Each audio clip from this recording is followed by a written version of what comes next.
You were a scout. No, Yeah. no, he was the first one. It's only that my father was a little boy, and the priest came making his shepherding calls, and he said to my grandmother, "Tell your son to come in." I don't want this on record. Tell your son to come in. I want to, and he came in and he said, "Say the Lord's Prayer," and Dad got stuck. And he gave him a shove, and Dad fell on the floor, and that was the end of. That was the end So we of. never went to church again. I just don't know whether she should bring that out or not. No, and I don't want to bring. I do not want to bring it up. Tell everybody, you can say anything you want.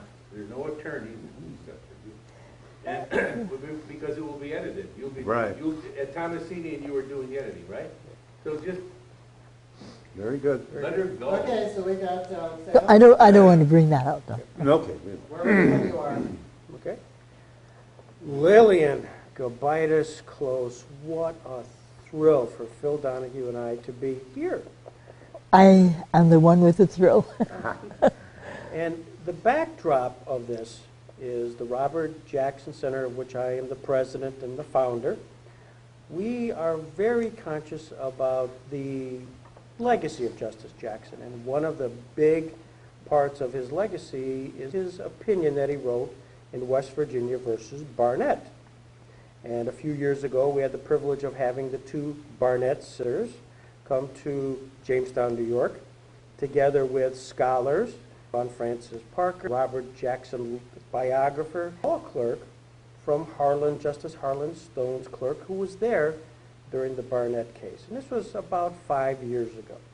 Thereafter, and it was wonderful, it was filmed by C-SPAN, just so exciting.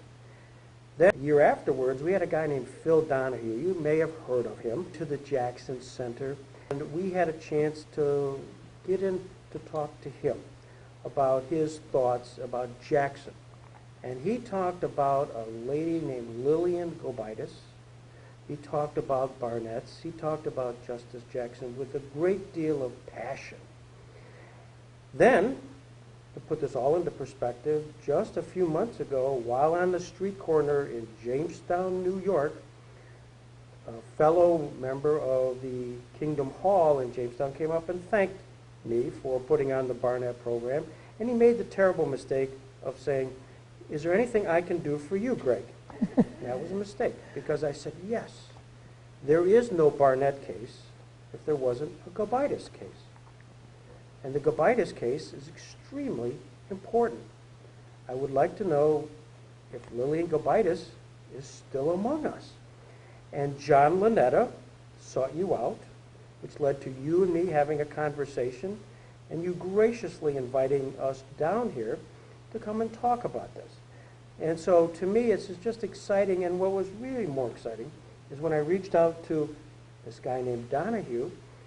He said, yes, I will come and join you, Greg, to be part of an opportunity to meet you and perhaps fulfill an invitation which Phil had extended to you, as I understand it, maybe 20-some years ago, to go on to his show, which you were unable to do because of your husband's condition. So here we are, April 30th, 2010, Jonesboro, Georgia, having a chance to meet Lillian Gobitas close. And I'm just so thrilled to make it all happen, as the full cycle has just occurred. So thank you for inviting us, and I speak for Phil. And I know we have lots of questions to ask about you and your life, but your life is really as an exemplar. So thank you for letting us Thank speak. you. I love it. Well, it was easier to book President Reagan than it was you. So I've paid my dues. I waited long enough now, Mrs. Close. Lillian, please. How shall we begin? Let me first tell you, when I first became aware of the Jehovah's Witness drama that took place in the 40s, I was just overwhelmed by the courage of your people. I mean, the cops beat you up. the police would join Yes. the American Legion and confront witnesses coming in from out of town and physically beat them up. I've read stories of children, not your case, but in other schools, of being beaten by the teacher. Salute this flag. Yeah. And they beat the kid. You know, how old is he? 3rd grade, 5th grade? And he wouldn't salute. Yeah. How do you explain this courage? I mean, you were persecuted as no one else in certainly at that time. You couldn't walk down the street. People threw stones at you. Tell us about that. Well, we feel that Jehovah gave us the courage, that's for sure. In fact, my sister was taking the bank deposit in a paper bag, grocery bag. She was surrounded by a group of girls with straight pins ready to stick them in her. And they said, "Okay, Jean." And she said, "Oh, I have a cousin named Gina. She looks just like me. You might meet her. She's a witness too." And they scratched her head and, "Oh, okay," and they walked away. Anyway, that was... But they were prepared to stick her with pins? Yeah, they were all going to surround her and stick her with pins. But anyway, that was ongoing. We had different things ongoing. And your father owned a grocery store? Yes, that was our livelihood. Mm-hmm. Our whole life centered around the congregation and the store. Mm-hmm. And you lived in Minersville, Pennsylvania. Yeah. 90% Catholic. Yeah. When did you start to feel the hostility or I mean, how does a little girl process this? Why are they beating my friends up? Well, no, this isn't the right sequence. In those days, everything was do it yourself. It was right after the Depression. And we would work in the store, and then in the evening there was an enormous laundry. My father had 4 butchers, and you didn't send out the butcher coats and the aprons.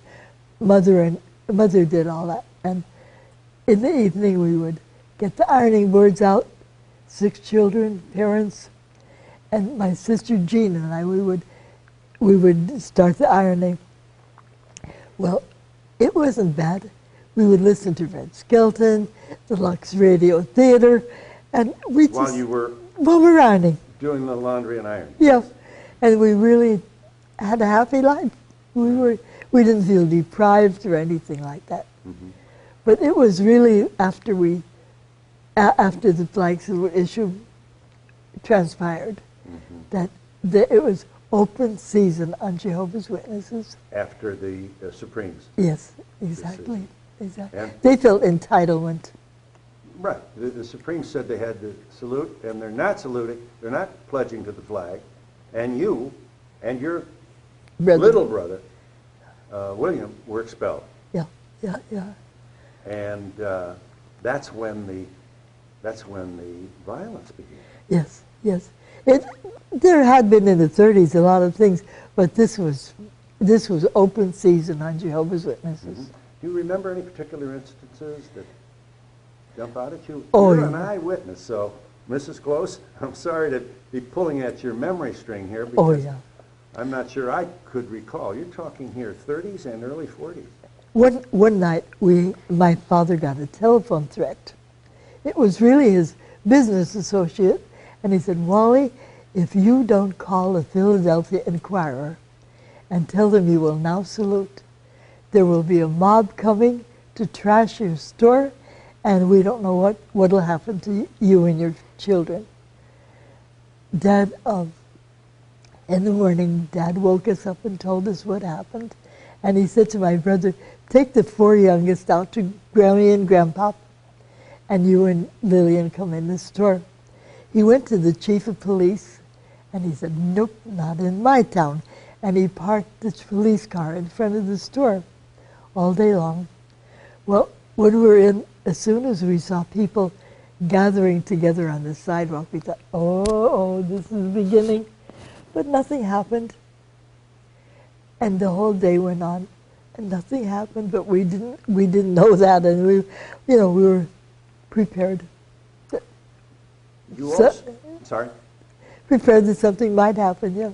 Mm-hmm. Well, that was a what shall we say?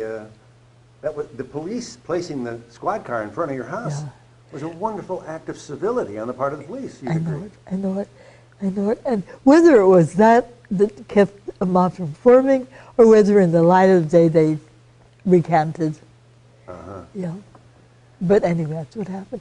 Then another time, the local clergyman told his parishioners, "You need to boycott their grocery store," as a recrimination. I should say that the Catholic priests, pastors in the area, called for their faithful to boycott Jehovah's Witness I wasn't going to say that, but anyway, yeah. Why wouldn't you want to say that? It's true. Because I have relatives that still go to that church. That Catholic church. Yeah, and Well, we have a good relationship, you know what I mean? Mm-hmm. But anyway, the business just went down. Oh, the store was so empty. It was horrible. Well, Judy, I'm stuck. Couldn't pay the mortgage. Oh, when it came time to pay the mortgage. we should say your sister's helping. Your daughter's helping you. Sorry. Your daughter's helping you. Remember, Yeah. I could use that kind of help myself. So. Go ahead. You were going to say. But Couldn't pay the mortgage. oh, Couldn't pay the the mortgage. Oh, and we had seen people, on the street, ready for the poorhouse, and we thought, oh my goodness. Well, my aunt was a devout Catholic, but she said family is family, and she loaned Dad the money to tide us over. And as time went by, people resented being told where to buy their groceries. And besides, Wally makes that delicious lunch meat. And Wally, your father. My father. Lunch meat and sausages from scratch. And people came from miles around. And they said, no, we're going back. And they did, and it picked right up, happily. So, the Catholics who had been instructed by their pastors to not patronize your businesses, and that would include your father's, Yeah. changed. They seemed to, somehow, it dawned on them that this isn't right for a religious figure to tell you where to shop. Yeah. So they started to grow up a little bit, so to speak. Yes, it's true. In True, a way. Yeah.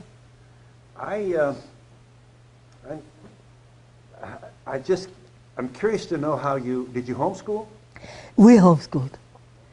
And my cousin brought home our textbooks. Well, that was fine. Then we get a letter from the school board saying, if you are not with a proper teacher, you will be sent to a reformatory. Oh, what a horror story.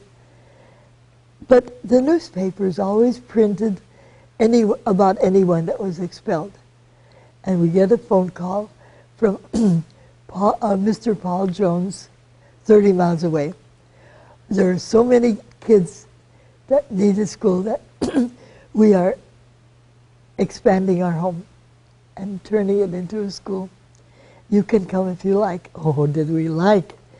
And you can board here if you like, Monday through Friday, which we did. There were 9 of us in that house, 3 in a bed, turnover by mutual agreement. But it was a safe haven. We felt good. Yeah. I'm impressed with your smile, Mrs. Close. And I mention that because on the outside, I have to confess, I thought your faith was joyless. Joyless? Yeah. Far from it. Really. No. the house-to-house ministry, as I'm told your door-to-door activity was called, just enraged people. From 1930 to onward, I went from door to door till now. Now I just, Meals on Wheels and things like that is my territory now. However, when you knocked on the door, yeah. how many people slammed that door right in your face? Yeah, Lots of them? that can happen. Some do. There's more apathy that people don't respond. In fact, when I broke my hip and I was in rehab, one of the girls said, I've studied all the religions and no one else goes door to door and tries to help people to learn about the Bible. But she said, we just don't answer. I said, I know, we have a word for it, home but hiding. And so, anyway, when the door, after you knocked, yeah. and the door opened, and were you alone with your brother? Who was with you when you were making this? In the early days, we went alone. And then later And how on. old were you when you were going alone? When you first went alone? 9. And then when I was 11 one time, I was talking to this man and presenting a little booklet that we had. And all of a sudden he looked so startled, and I turned around, and there was a police car.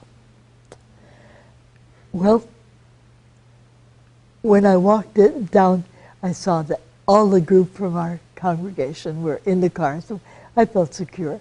We got to this was in New Philadelphia, Pennsylvania. Why were the congregation members in the police car? Going door to door without a license. I see. They were arrested. Yeah, they were arrested. And they took us to the... Then they put you in the cruiser as well. Yeah. And they took us to a firehouse that had 2 holding cells. And that was the local jail. And you were 9 now? Yes. No, 11. 11 now. The churches, by mutual agreement, had let out early. And there must have been 1,000 people milling around, and one girl knocked me on the arm. But that was nothing. And we were herded into the firehouse. There were 2 holding cells. I saw my father in one, and I saw a young girl my age with her father in the other one. Her name was Eleanor. More about her later. However, they kept us for several hours, and then the mob got tired of it all, and they dispersed, and they said, "All right, you can go now. The women and children are fine, but the men have to go to the county courthouse on Wednesday." So Dad did, and he was given 5 days in jail. And we went to see him and all like that. But, okay, that was it. It was no big deal. But at age 8, 9, 10, 11, Yeah. the cops are arresting you, your friends, your family. Yeah. Did you have that smile then? Yes. You kept did you understand why they were doing this? Yes. I just can't imagine being that young. Yeah. My dad's in jail. All my friends are in jail. Everybody hates us. No, it didn't bother. No, remember Jesus said, "They've done this to me, they'll do this to you." And we never forgot that. And that's how we coped with it all. Yeah. Just a couple of details for the person raised Catholic. Yeah. Jesus is the Son of God. Yes. God is Jehovah. Yes. You do not believe in the Trinity. No. Namely, because the 3 wouldn't be one. They're one in purpose and one in harmony, but they wouldn't be one person, because Jesus was always talking to his Father, "Our Father which art in heaven." Mm-hmm. Yeah. And You went to Kingdom Hall how often a week? Once, twice? Twice. Twice a week. Yeah. And the fact is that your faith is Bible-centered. Wouldn't you agree? Bible what? Bible.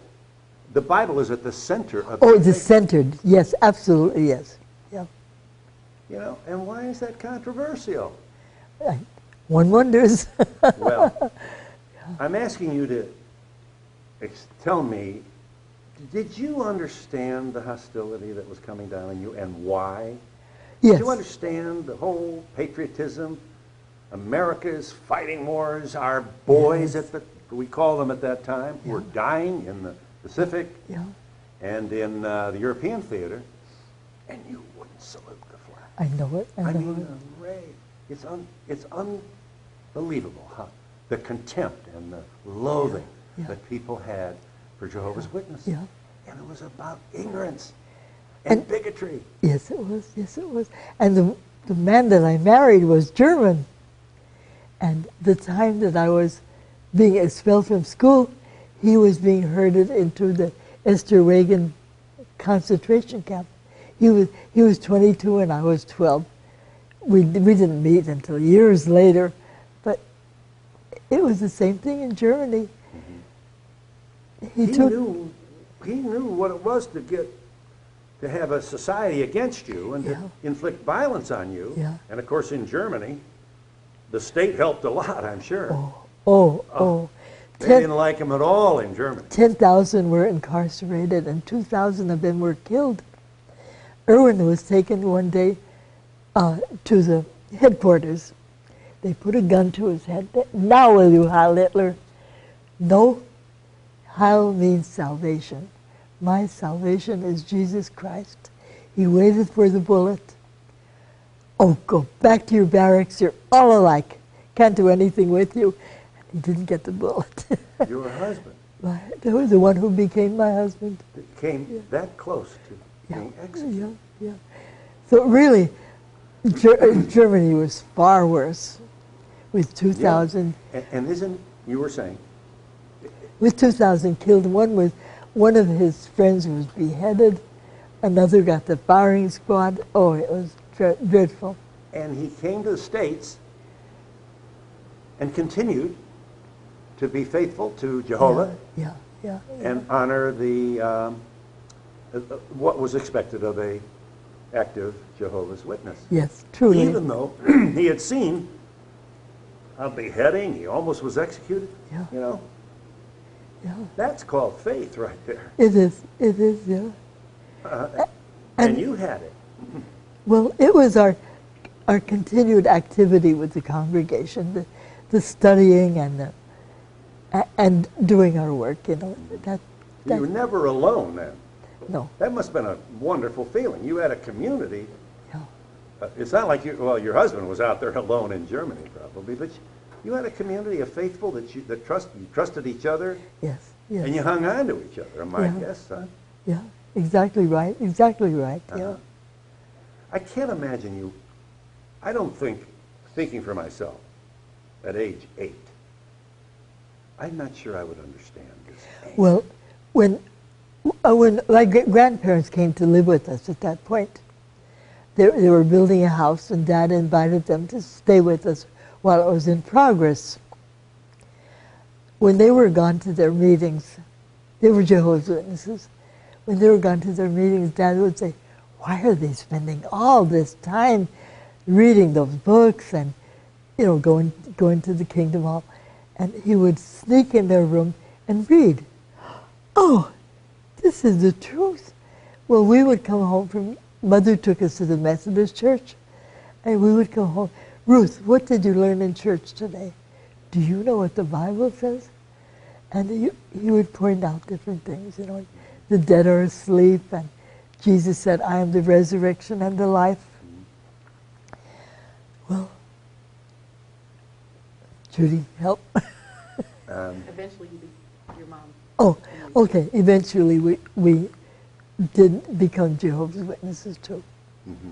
And when I heard that in Isaiah 11, the lion would eat straw like the ox, and the little child would lead them. I thought, oh, that's wonderful. But sometimes people say, well, that's how heaven will be. But it goes on and says, but the earth is full of the knowledge of the Lord, like the water covers the sea. Oh, this was the grandest thing. We really felt this. Filled your heart. It filled our heart. That's it. Tell me about William. Did you call him Billy? Billy, yeah. 2 years, or at least, what was he, 2 2 years younger. Uh-huh. Yeah. So he was in what grade was he in when you were both expelled at the same time? Yeah, I was in 7 and he was in 5. And did you, people tried to, tell me about what you know about, he wouldn't salute him. Yeah. How did the teachers respond? He said, he came home one day and said, I stopped saluting. And I stopped saluting. yeah. It was kind of a declaration of pride, huh? Yes, yes, yes. He said, the teacher tried to put up my arm, but I held onto my pocket, and she couldn't put up my arm, you know. And that was it. And I thought, oh my goodness, I have to take my own stand. I'd been kind of a chicken before that. And so the next day I went to the teacher and said, Miss Schofstall, and I explained what I was going to do and why. And I was prepared for a recrimination. And she said, Lillian, oh, you are a dear child. Oh, but not the class. When they saw, oh, they were so angry. At you? At me. And when I came to school, they said, here comes Jehovah. And the pebbles were flying. But I didn't care. I wasn't that much of it. You never were moved to weep, cry? No. No, actually not. I guess I was a little tough, I don't know. Well. But anyway, I loved school. Oh, and I was on the honor roll. You were the class president, were you not? Yeah, at that time. And I just thoroughly liked school. Well, I noticed on my report card that in home economics, I got B. Home economics, my prunes with lemon were a delight. How could they give me a B? But someone pointed out that kept you from the honor roll, having a B. And I didn't catch on to that, you know. And anyway, just those little things, that's not important. You feel that you got a B because you were a witness? Yeah, because of the flag salute and all like that. Yep, yeah. And the Raudebusch was our school superintendent. Raudebusch, yes. Yeah. He was the defendant in the case. Yes, yes, yes. Or shall we say, yeah, defendant. Yes, and he said, "Oh, he was furious." And when it went to trial, Judge Maris accepted the case. Now, this is circuit? This was not the Supreme Court? No, We're at the lower this court. was Go ahead. District Court of Pennsylvania. This is before the Supremes came. Yes, Okay. absolutely, in Philadelphia. And Judge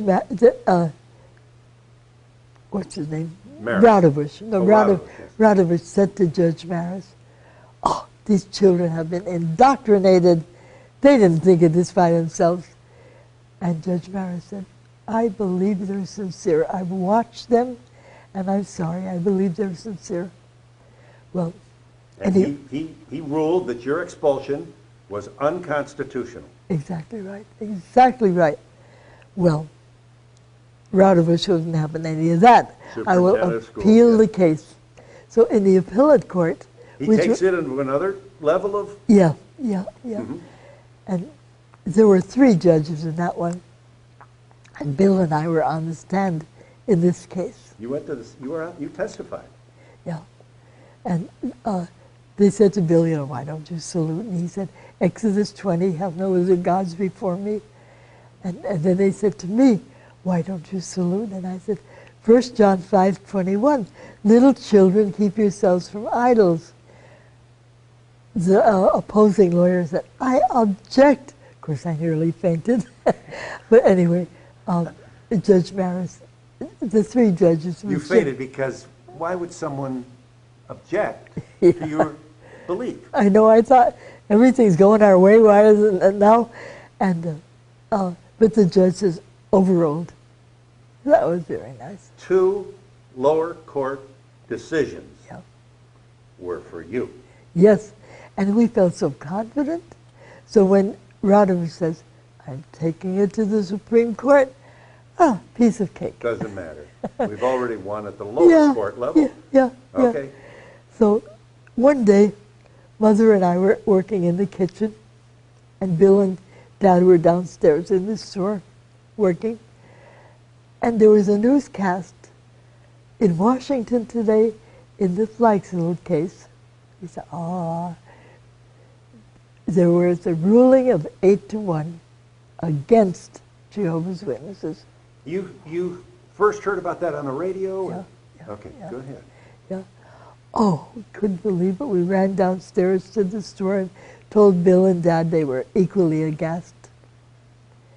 And after that, that's when it was open season on Jehovah's Witnesses. Now let's go get them. It was okay Yeah. It was to okay. push you around, Yeah. and worse. Yeah. Now we have two lower courts Yeah. saying this is unconstitutional. If you don't want to salute, you shouldn't have to salute. Yeah. The Supreme Court votes 8-1 against the lower court. Yes. And in that majority, Was Justice Jackson? No. well, no, we're not there yet. No, we're But not. think about this. Frankfurter, you He- have to salute He was the main pusher for against us. you know. Yeah. We have a right, the state has a right to expect a pledge to promote national unity. And, this was, I understand the argument. Yeah. I'm sure they wouldn't put it this way, but it's Yeah. pretty close to what they were saying. It's pretty close. Yeah. And William O. Douglas, here's the screaming liberal on the court. I mean, conservatives were hysterical about Douglas. Yeah. He voted against you. Yeah. The other, Frankfurter, Douglas, Hugo Black, Yes. some huge names in Yeah. history of American jurisprudence Yeah. voted against you on the first, and that's when all hell broke loose, Yeah. and you were so persecuted, you and Yeah. the other faithful. One time, on Wednesday nights, we had home Bible studies with people. And I was driving because mine was the last one. Dropped off Mother and Dad, dropped off Bill. Jean and I went to the last one. Then when we came back, I picked up Mom and Dad, and a group of teenagers came out of hiding and start letting the air out of the tires. And then they start rocking the car with the idea of flipping it over. Finally, I noticed that they stepped back for a minute, and I stepped on the gas, and we got home safely. But there was always something going on. Yeah. Now, the other thing that should be known here is Jehovah's Witnesses would not serve in the military. Yeah. Now, you're not the first. Including my husband. Uh-huh. Yeah. And He didn't kill any Americans. when he was in Germany. Yeah. Mm-hmm. The prisons, every prison had an assembly of witnesses inside the male, inside those prisons. Every warden would tell you at that time that their prison included Jehovah's Witnesses, an assembly of Jehovah's Witnesses. Very well behaved. I don't think any caused any trouble in prison. I'm sure I bet they were physically abused in prison. But that was part of your faith. Yes. It Don't was. serve in, war is not what God wants. I mean, how do you explain it? It's like, what if they gave a war and nobody came? Wouldn't that be nice? Wouldn't it be? Yeah. Yeah. But you read your literature, and all you want to do was follow your faith and oppose war and not participate in this Not activity. participate, yeah. Well, a lot of faiths now believe that now. Nobody beat them up. That's true. But a lot of things conspired to provoke this kind of persecution. Yes, it's true. Not the least of which was little Lillian Gobitas knocking on the door, interrupting my coffee. And people, what did you say when they opened the door? What did you say as a I had 8-year-old? I had a presentation. Can you give us just a little bit of it? No, I can't remember. You can't remember? No. But it was, It was a, you had to be, I mean, there was a certain technique to this. yeah, I had to You couldn't say, give me money. no. So Give me had the to give me engage the them. give me the nickel. That's what the booklets were. No, I said something about that. This explains why there are such sad conditions in the earth, and what hope the Bible offers. Something like that. Yeah. You had booklets, Yeah, a little booklet. and it was a nickel. Yeah. If you called on 20 homes, now I'm asking to just give us a guess. We're not Yeah. going to hold you to this. How many gave you money? I guess 10. Yeah. Really? You were a 50 percentile I guess so. selector. That surprises me. I don't really know. You don't remember? No, I don't Yeah. remember. But you put a lot of coin, some dollar bills, right? No, only a nickel. So if you got a nickel, that was a successful call. Yeah. And if they had further interest, we would call back. And you had to do this alone. I know those were those were the days. Later on, we went by 2. That was better. Can I ask a couple questions? What does Joseph Rutherford mean to you? He was the president of the Watchtower at that time, and he was very nice to young people. I met him in Washington when he came to plead the case. The folks that were going to the Union Station to pick him up and take him to a hotel invited us to go along, And, I was very impressed. So you actually went to the United States Supreme Court when your case was being argued. Yeah. What did you think walking into the court and actually your name's on the docket? Gobitas. I didn't see that. Yeah, but But anyway, we went in and sat down, How old were you then, Lillian? That'd be 1940. 40. I was born in 23. 40. So you did go. You sat in the Yeah. atrium. Yeah. Tell us- 17. Tell us about that. And anyway, when Rutherford was speaking, it was dead silence. So that was also a clue this is going to be won. Nobody interrupted him. And the case before that, they were interrupting, just some civil court. You're talking about the second decision now, are you? No, Oh, the first decision. The first decision.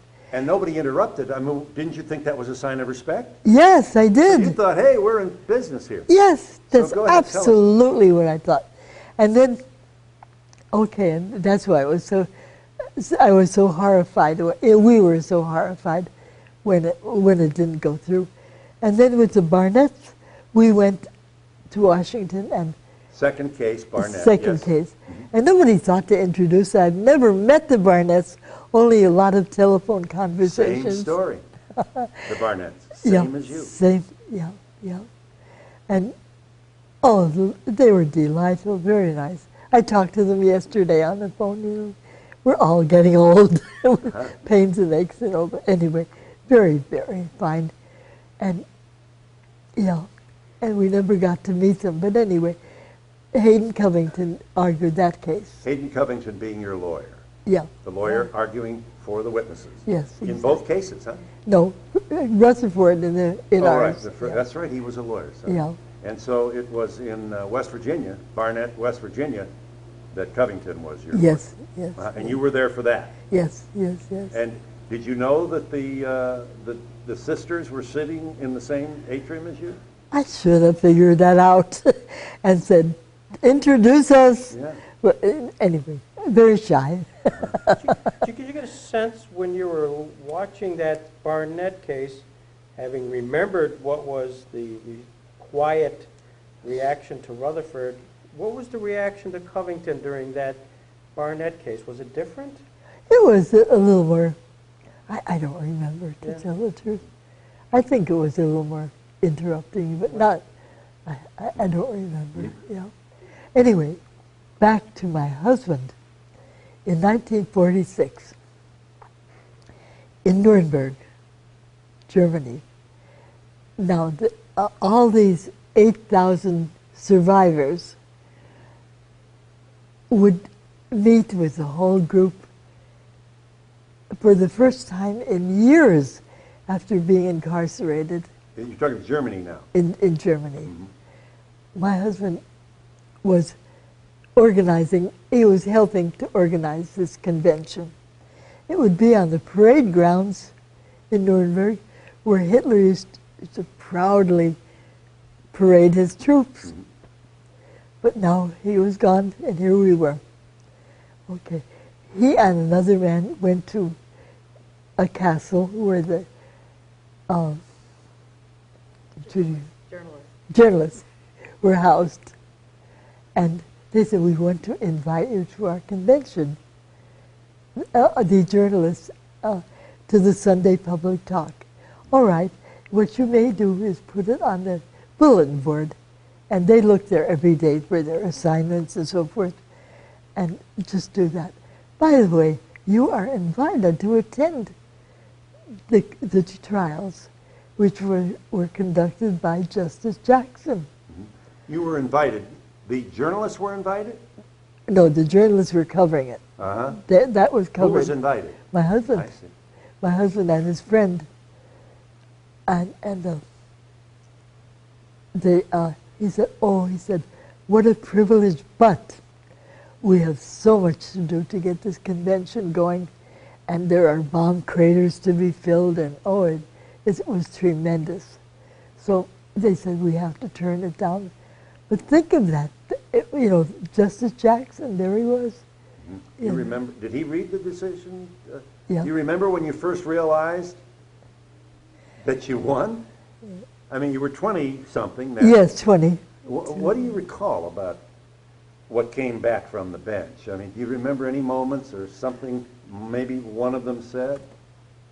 Just we were very, very glad. And then that opinion that Justice Jackson wrote was beautiful. Oh, my goodness. And it was on Flag Day. On Flag Day? In 1943. And even though the war was still on, it still all calmed down. It was so nice, so nice. However, in 1951, I went to Europe for different conventions and was invited to a gathering that turned out to be a musical gathering. And my husband was singing, my husband to me was singing so beautifully, and I went up to him and told him how I enjoyed that and da-da-da. Mm-hmm. And he just kept smiling and I kept talking. I'm a talker. And when I walked away, he said to his buddy, "What did she say? I didn't understand a word of English." And his buddy translated? Yeah. So then when he went back, he was assigned to Kiel, Germany, as a traveling minister. And when he went back to Kiel, he took a crash course in English so he could go to the missionary school up in South Lansing, right near Cornell University. After he graduated, these two German ladies said, "Have we got a girl for you?" That was me. And it clicked. And 3 months later, we were engaged and served in Austria. Beautiful Austria, yeah. And I didn't know German, but it's sink or swim. You learn. But you met him here. Where did you first meet him? First met him in Germany. And you were there for the convention? Or? Yeah. It's a very devoted family you had. Yeah. Someone gave me a ticket, and I lapped it up. Uh-huh. Anyway, our children. Judy was, when Judy was in middle school, they waited for her in the girls' room and knocked her down, started hitting her, and she had to fight her way out. And Steve, This is in the ladies' room this is happening? yeah, in school, And that was when she was in middle school. She would have been in 7th grade. And then, and our son too had his share. But Stephen spent his time in missionary work at home and in the headquarters for 2.5 years before he got married. And Judy was 7 years in missionary work at home. So they basically pursued all that. 70 classes. Dad spoke in 70 classes. My husband spoke in 75 schools in the Atlanta area. They'd always say, "Did you try to escape?" "Oh, you mean like Hogan's Heroes?" No, the guards were not that dumb. But anyway, it went over very well. And I spoke in 14 classes about the fly case. And then that was it. We had a very happy life, very full, very happy. So you don't no sad songs for you. No, no. I feel like we had a storybook life, you know, and that Jehovah always helped us. We were never. We were always rescued. You were in private school, Yeah, homeschool, yeah, separated from your friend, yeah. It was president of the class, and you get the heave ho. yeah. But we loved it in the school then at the Joneses' house. You know, it was so relaxing. You know, no flack. It was very good. Yeah. And after Mr. Jones died, your father converted one of your grocery store vans to a bus, right? Yeah, his pickup truck, bench, and then we would go down lanes. And in the wintertime, these little children were huddled in the snow. And anyway, a volunteer driver would pick them up and take them. And it was very nice. Can I flash back just a little bit? Because clearly decisions were made for you not to salute the flag. And for the camera, what was a normal salute? Could you show us how the salute was at the time? I feel very strange doing that. Well, It was your hand on heart and then out, Okay. outstretched. Yeah, Palm up, hand on the heart, and then the palm up. yeah, that's right. Because this Was the too Nazi German-like, yes. Oh. Yes. Oh, So that's right. when they asked you to do that at school, clearly there was, at home, you must have had conversations with your dad and mom as to how to react to this. Yeah. Yes, we did. Yeah, sure. And also we discussed the reasons, looking up the scriptures, and they didn't push us. They never pushed us. It was just our own decision, but they supported us. They surely did. Yeah. You were actually at a convention where Joseph Rutherford was at, where he actually talked about the consciousness of that. And I know you didn't attend that particular session, but what did the Joseph Rutherford, how did that impact the two of you and Billy about Well, this? one man had said, is it wrong to salute a flag? It was a question and answer session, which we hadn't stayed for. And he said, well, I wouldn't, because of Exodus 20 and, you know, many scriptures. Because even though it says that, what does it say? That's right, I forget. Well, Exodus 20, You must not make for yourself a carved image or a form like anything that is in the heavens above, or that is on the earth underneath, or that is in the waters under the earth. You must not bow down to them, nor be induced to serve them, because I, Jehovah, your God, as a God, exacting exclusive devotion. Exactly right, exactly right. Yeah. Ian? And one honoring manual said that the stars represent the stars in heaven, and the stripes represent the rays of the sun. And that kind of ties in. Excuse me. Kingdom Hall in Kennybunk, Maine was burned to the ground. I think so, yeah. They put a rope around the necks of witnesses in Wheeling, West Virginia, Yes. made them drink castor oil. Yes. Happily, it didn't work till they got home. So you're able to laugh about it. But it was horrible. It was Oh, horrible. it had to be. Yeah. And so I'm just going to gently, I'm still kind of bedazzled by your smile after what you've been through. You had to have your times of crying. No. Hanging on to There were times we were scared, yes. But I don't remember You crying. never cried No. after all this abuse. But it was frightening. And that's one thing my husband always said, to be brave does not mean that you're not scared. So you allowed that emotion you accepted it, but Yeah. you never, there was no depression you had to lose friends, didn't you? Girlfriends? Oh, You yeah. bailed out. Oh, yeah. Oh, yeah. Yeah. You remember any of that? Did they talk to you, or did they say You know- goodbye, or what did they You do? know, sometimes we advertised a Sunday talk by wearing sandwich signs and parading through town. And I remember these girls saying, "Oh, to think we used to be friends with her." And I was hoping I wouldn't run into them, but I did. After the decision, the Barnett decision, things started to calm down. Was there any form of reconciliation with some of your friends? Did they ever reach out to you and say, "Lillian, I'm sorry"?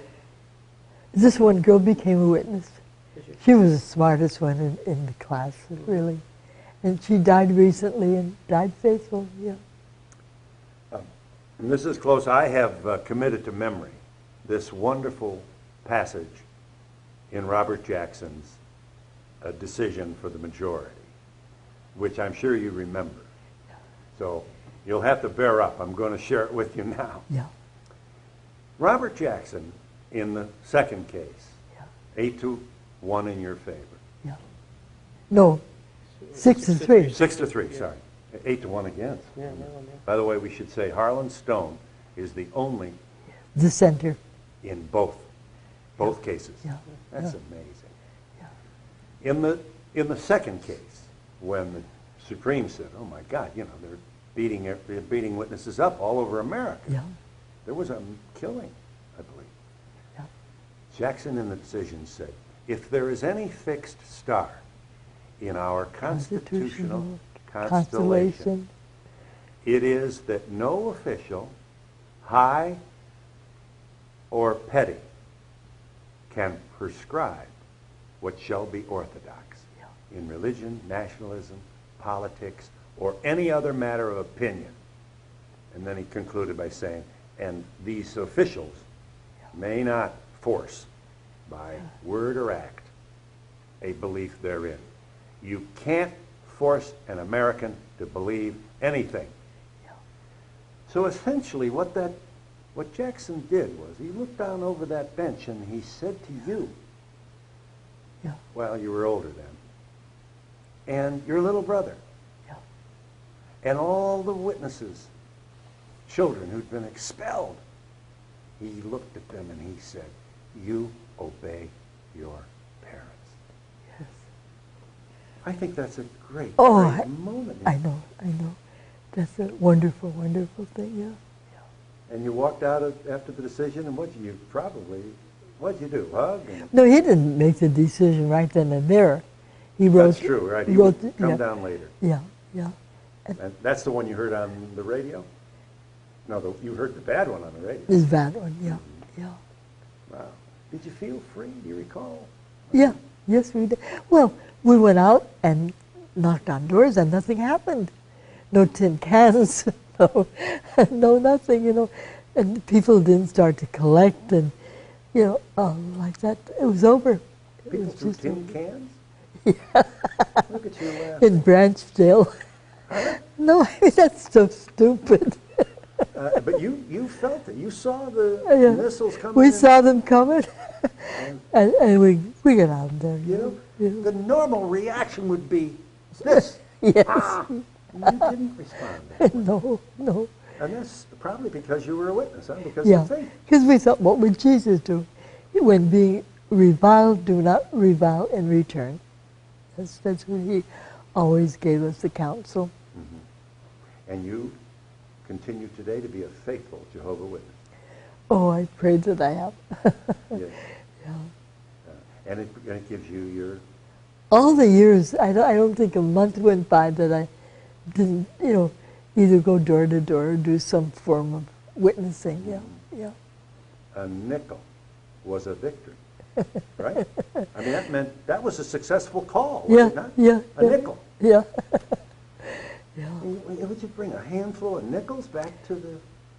But I have a friend, and she said, the days when we went by one, in fact, her father is the one that designed the St. Louis Arch and the stadium in Hawaii. Anyway, he was in the car, and she was up the hill talking to this man. They said, yeah, I'll take the book.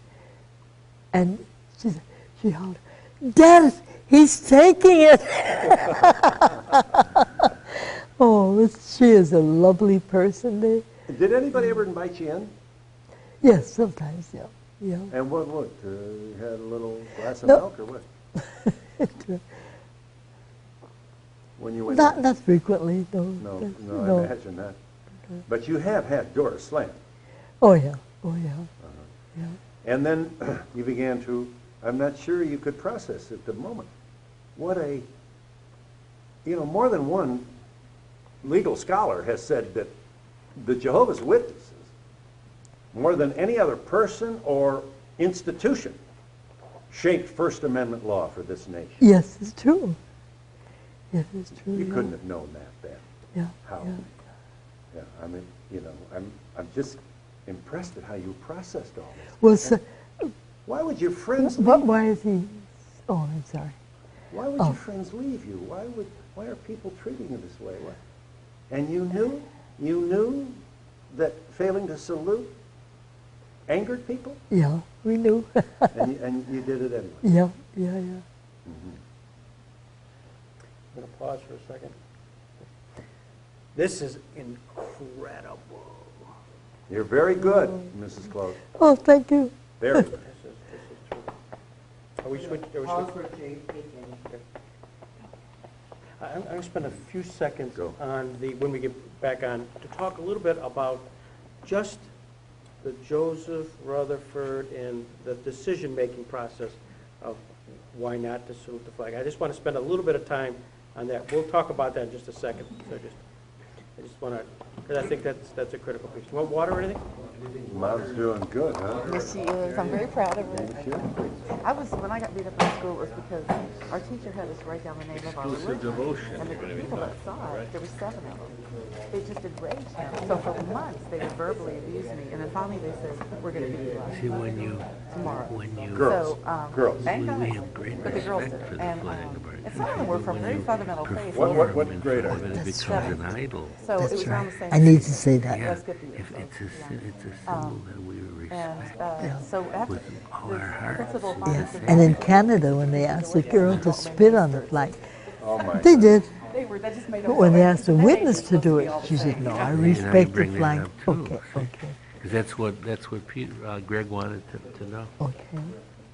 Did you want water? No, I'm cool. You good? Yep. You mean the tougher stuff. It was 20. Would you ever come back?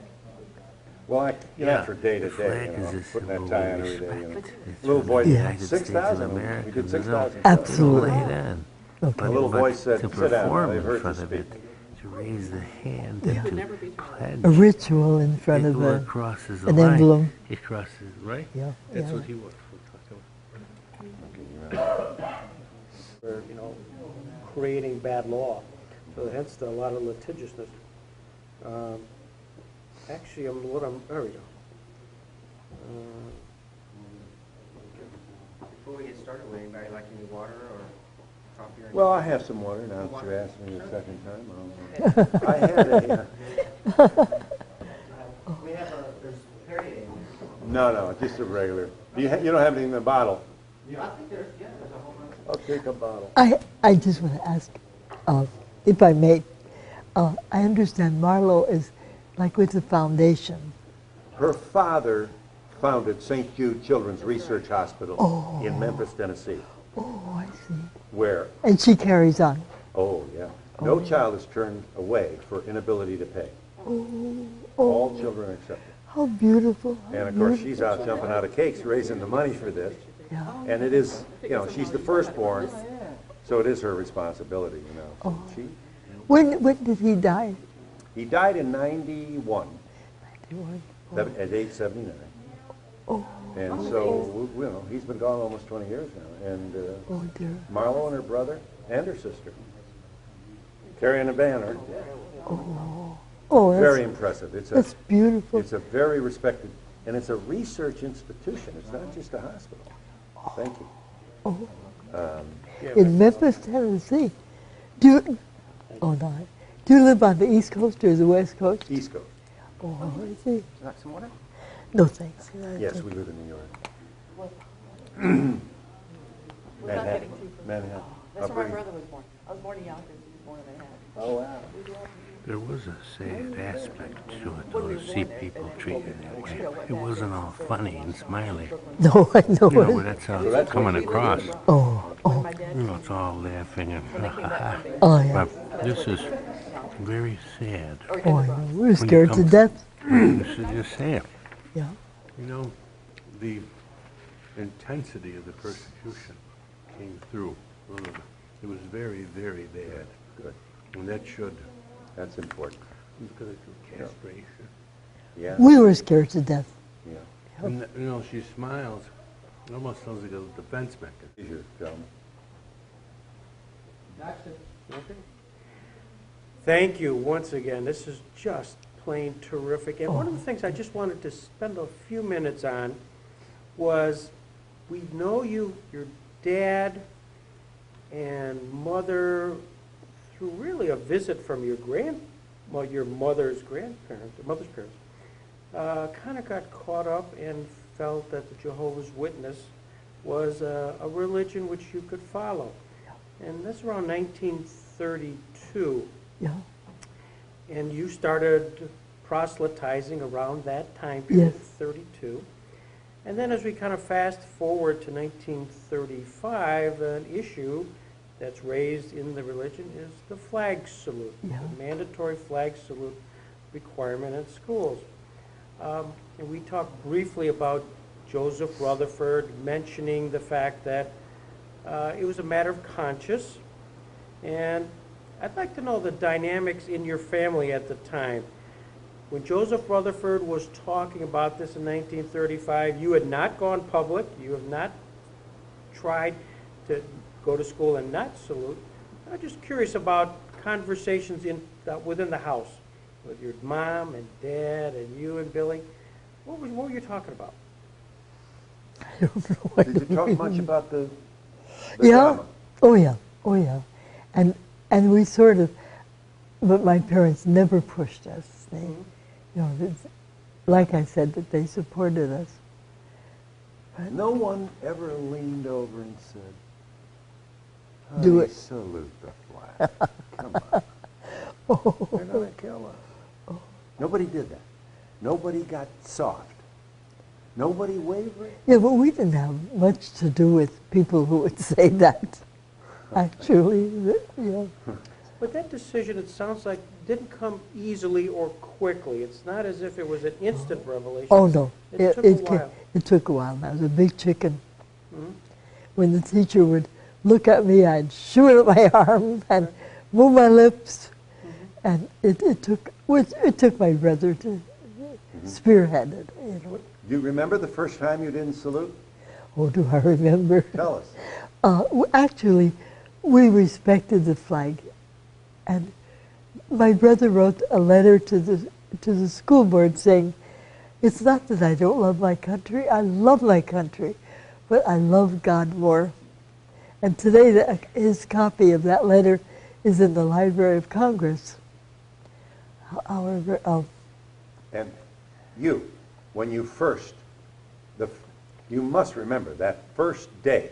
oh, do I remember? Did they look at you, stare at you? What do you remember? Oh, they really stared at me, you know. And so I should have, being class president, I could have called a meeting and explained it. And I guess I was very shy. But some girls would come and say, Lillian, what is it about? And one-on-one was fine. That was just great. I would explain. And they were very pleasant. Those girls were very pleasant. You weren't scared when you didn't Yes, select I was. that first day? Yes, I was scared. You bet. You bet. You did stand. Did you stand? No. I didn't know if I should stand or sit. These days I would stand respectfully. But those days I thought, what will I do? Which is the right thing to do? And I sat, and that made it worse. Yeah. I was raised Catholic, as you may know, and I'm a graduate of the University of Notre Dame, proud to say. Oh. And I remember walking down a street in West Cleveland, on the west side of Cleveland. After going to see my girlfriend, I would walk home. I was, 14, 16? And I passed a building that said Kingdom Hall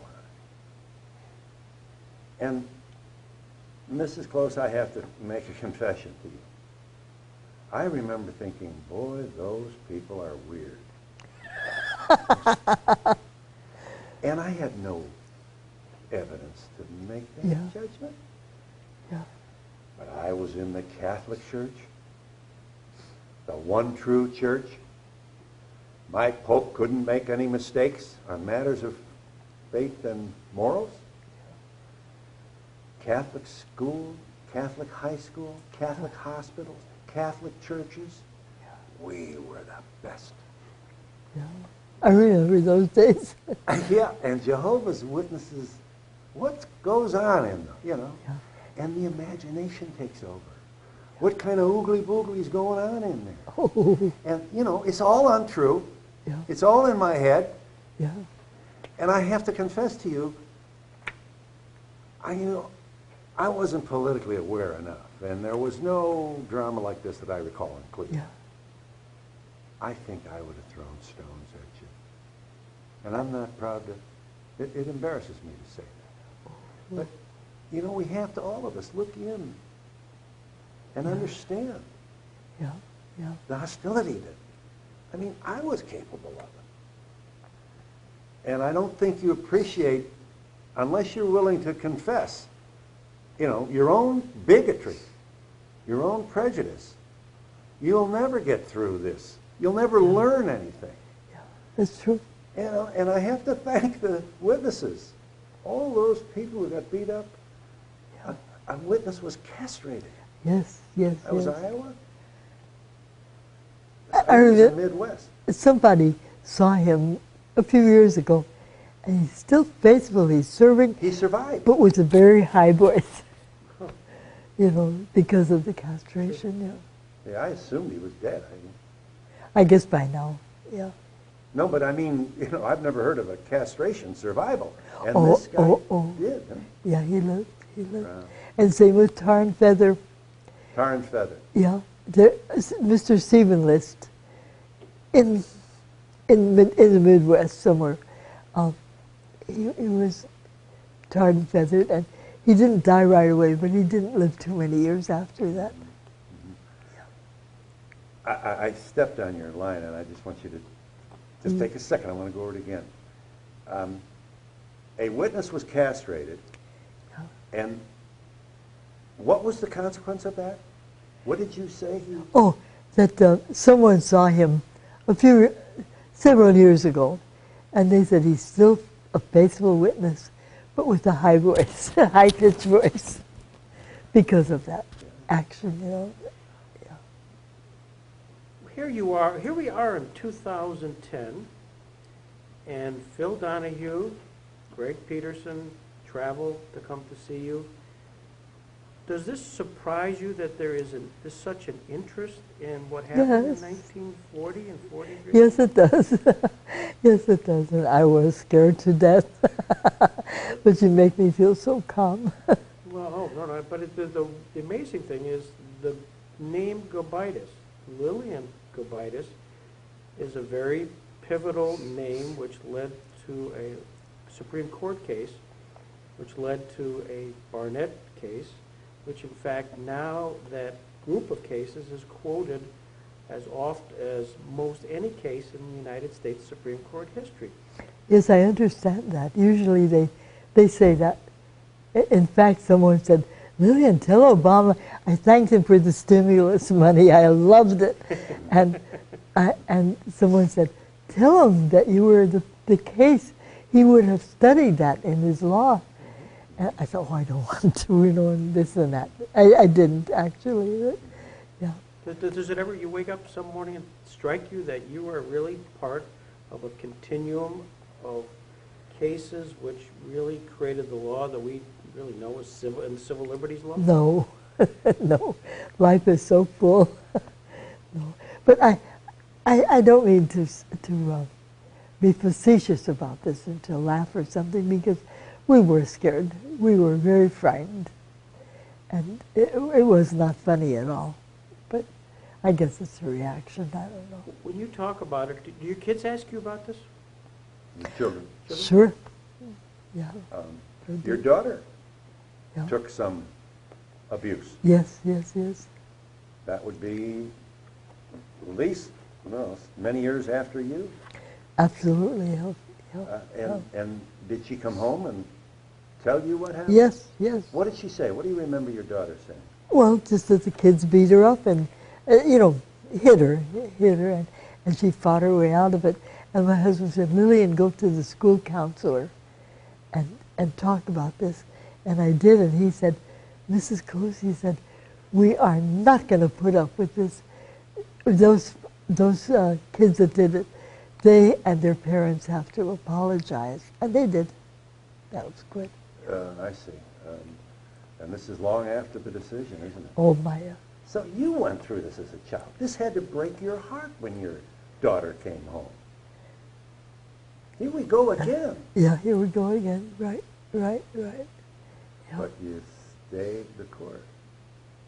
Your faith sustained you. Yeah, true it is, yeah. And you're a very happy woman now. Actually, I really feel like I led a storied life. I had so many nice things in my life, Yeah. And there's no doubt you will join Jehovah after you die. Well, my hope isn't the heavenly hope, but it is to live on like Jesus said, other sheep I have which are not of this fold, and them also I must bring. And we feel that that's somehow the hope of an earthly paradise. And that's my hope. That was from the beginning. Not of this world. But that this earth will finally, like the Lord's Prayer, your kingdom come, your will be done on earth as it is in heaven. And we feel that we'll see that. And you can see, like, the horrible things that are going on now. And people living in tents, in Sacramento and Las Vegas and Tampa. Awful, awful. People that had a station in life, and now they've lost everything. And it is like Jesus said, that in the time of the end, there would be earthquakes and sickness. Cancer is out of control. And also in Revelation, the 4 horsemen, one of them was representing inflation. A quart of wheat for a day's wage, which was hyperbole, but it was, showed that there would be great inflation on the earth. And we see that now, and that's why we know it surely must be close. We didn't mention this, but witnesses lost jobs. Oh, that's right, Eleanor, my friend. In one day, she and her brothers were expelled from school. Her father, in the coal mines, they had a flag salute ceremony, and all the witnesses were fired on the spot. Her mother worked in a shirt factory. Same thing. They had a ceremony and were fired on the spot. There they are with 3 children You know, that was awful. So what the men did, they would have these illegal coal holes, you know, blasted and do their own mining, you know. And Coal holes. Coal holes. And what was the purpose of the coal hole? Money to sell the coal and get some subsidy.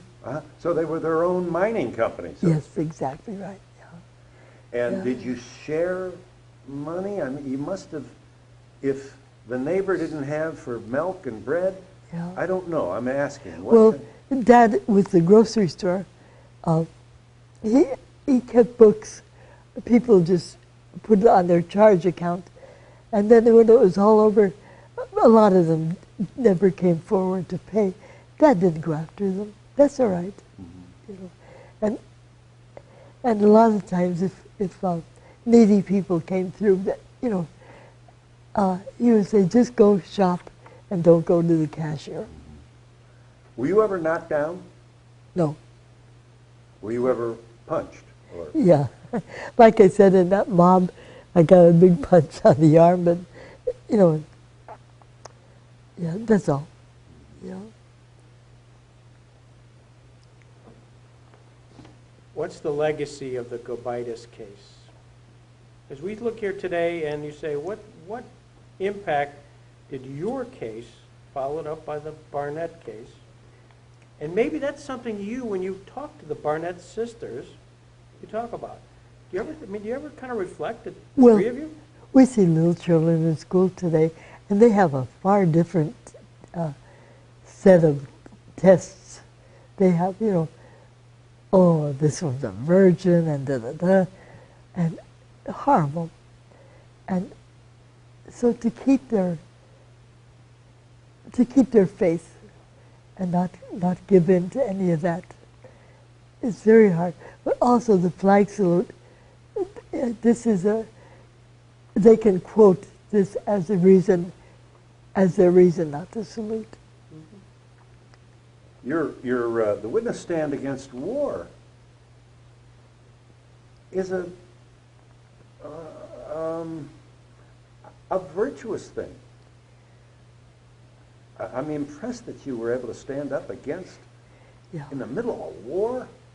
It was sad because you know how they had, maybe you're too young, they had like a flag with stars, and every blue star represented one of their sons.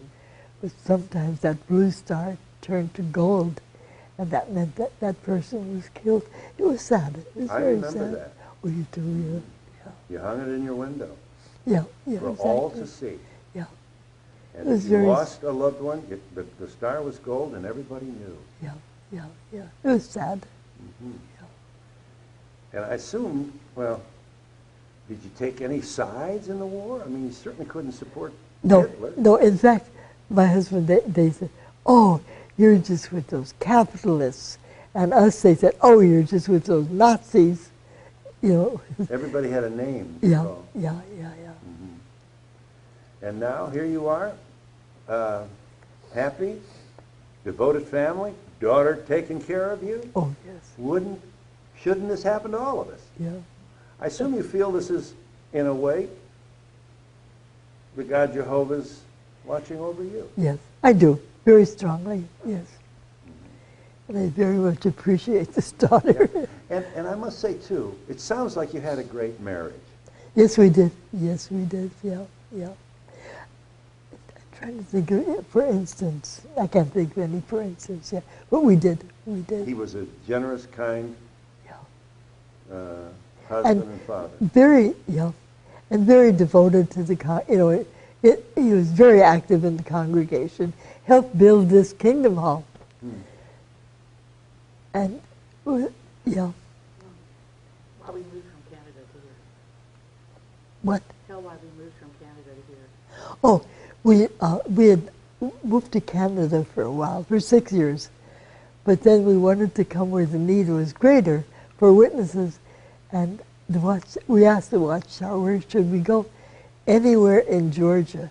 And that's for sure, because the territory was worked maybe once a year now, again, but anyway, Because there weren't that many witnesses in this neighborhood. exactly right. And now there are, But you were also knocking on the doors of some good old Southern people. Yeah. And in fact, it was so funny, when the first week we went out, y'all come back. Oh, we got to the car. Guess what? We met the most interested people. They asked us to come back. We didn't know that was like saying so long. Oh. So they weren't sincere. No. It was just sort of like an see expression. you later. Yeah, see you later. I remember that was funny. But anyway, we did help people. Yeah. This has been fabulous. You have been so gracious with your time. I'm delighted personally to be able to finally get Phil his opportunity to talk to you after 20-some years. And so we I love it. Yeah. Well, we wonderfully made this happen, and we've learned so much. And thank you, really. This has been just fabulous. Thank you, Mrs. Close. Thank you. Finally. Yes. I thought you went over to Geraldo. I thought you bailed out on me. That would be the day. Oh, And I thank you very much. it's my pleasure, my privilege. Thank you. Thank you. Good. Well, that was fabulous. Good, huh?